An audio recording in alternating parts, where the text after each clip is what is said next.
Hello everybody, welcome back to my channel. So UFC Vegas 89 just got done, and yeah, it was a pretty entertaining card, I will say, especially in the beginning of the night. Started off the night with Mo Usman versus Mick Parkin. Very impressed with Usman's cardio, at least in the first two rounds. He was throwing a lot of big shots, a lot of volume, a lot of Superman punches, but Mick Parkin, he's undefeated for a reason.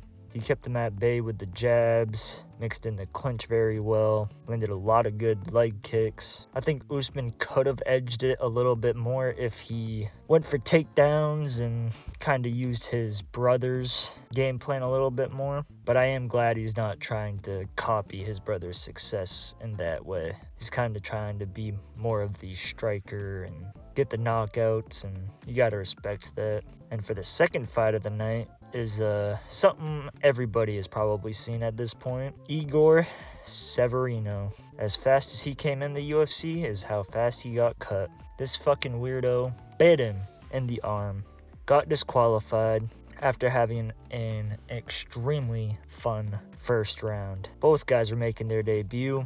Andre Lima looked very impressive. Didn't really lose his composure when he got bit, which is good. However, he did grab the cage, but I'll let that slide considering everything else that went on. He got, a pretty nasty bite. And for the third fight of the night, we have Rendon versus Helanova. It was a pretty decent fight, especially for WMMA. Personally, I thought that Rendon won, but Helanova definitely kept her at bay with the clinches, the striking, and she just overall did a little bit better. Once I looked at the stats, it definitely made sense why she won. But yeah, 57 strikes to Rendon's 25, so I definitely think the right person won this fight. Next up, we have Aarons versus Gwen. Aarons is a very good fighter, very game.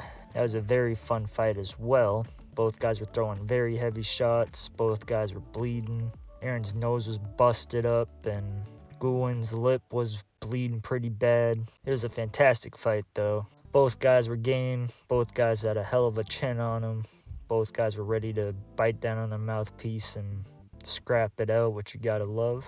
And Aaron's definitely pulled away as the longer the fight went, and got the job done in good fashion by unanimous decision. Next up, we have Miles Johns versus Cody Gibson. This was another pretty fun scrap. Miles Johns definitely has the power advantage and the strength advantage, as well as the youth. Cody Gibson is a little bit long in the tooth. He is 36, but he is a very solid fighter as well. Just can't take damage nearly the same as he used to at 36. Every time he'd get hit clean, you could see it was bothering the hell out of him, and yeah, he ended up winning the fight with a unanimous decision. Very impressed with Miles Johns. Got to see his wife and his baby.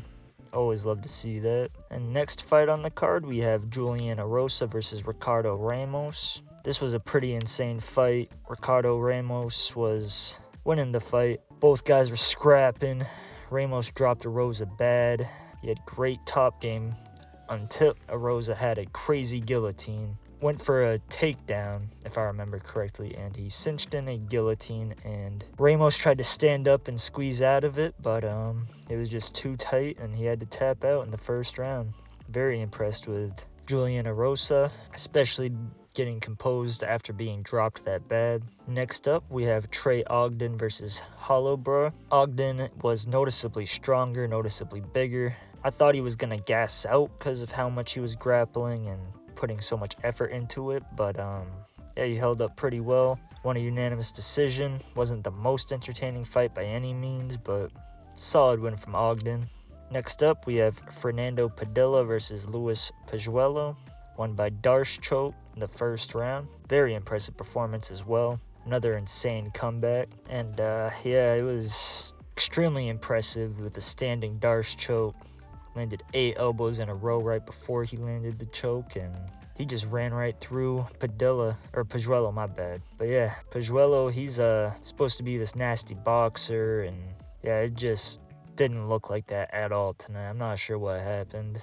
Next up was a fight that I did not see going this way. I thought Billy Q was going to be much more difficult to beat, but Yusuf Zalal looked like a fucking animal in there. He was very good timing on his counters, very good striking, very good technique as well. He got the win via rear naked choke in the second round. Billy Q only landed 10 strikes, no takedowns, no submission attempts, and yeah, Yusuf Zalal landed 33 strikes, 2 takedowns. He went for 2 submission attempts, got one of them.